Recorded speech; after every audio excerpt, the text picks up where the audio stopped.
जन्माष्टमी व्रत कथा। इसे सुनने से ही समस्त पापों का हो जाता है नाश। स्कंद पुराण के मुताबिक द्वापर युग की बात है। उन दिनों मथुरा में उग्रसेन नाम के राजा हुए, लेकिन स्वभाव से वह सीधे साधे थे।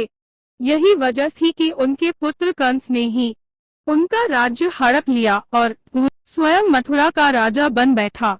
कंस की एक बहन थी जिनका नाम था देवकी। कंस उनसे बहुत स्नेह करता था। देवकी का विवाह वसुदेव से तय हुआ, तो विवाह संपन्न होने के बाद कंस स्वयं ही रथ हाँकते हुए बहन को ससुराल छोड़ने के लिए रवाना हुआ। स्कंद पुराण के अनुसार जब वह बहन को छोड़ने के लिए जा रहे थे तभी एक आकाशवाणी हुई कि जिस बहन को वह इतने प्रेम से विदा करने स्वयं ही जा रहा है, उसी बहन का 8वां पुत्र तेरा संहार करेगा। यह सुनते ही कंस क्रोधित हो गया और देवकी और वसुदेव को मारने के लिए जैसे ही आगे बढ़ा तभी वसुदेव ने कहा कि वह देवकी को कोई नुकसान न पहुंचाए। वह स्वयं ही देवकी की 8वीं संतान कंस को सौंप देगा। इसके बाद कंस ने वसुदेव और देवकी को मारने के बजाय कारागार में डाल दिया। वसुदेव जी ने जैसे ही कन्हैया को अपनी गोद में उठाया, कारागार के ताले खुद ही खुल गए।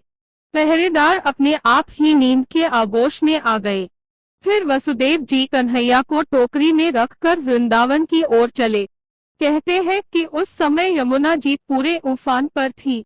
तब वसुदेव जी महाराज ने टोकरी को सिर पर रखा और यमुना जी को पार करके नंद बाबा के घर पहुँचे।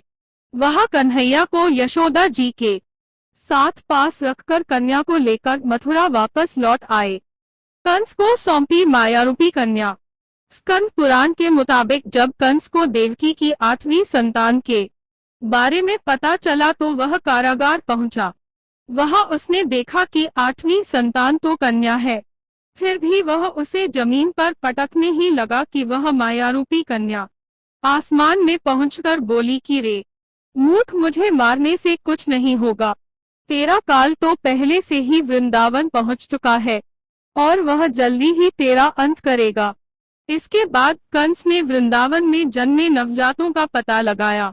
जब यशोदा के लाला का पता चला तो उसे मारने के लिए कई प्रयास किए। कई राक्षसों को भी भेजा, लेकिन कोई भी उस बालक का बाल भी बांका नहीं कर पाया।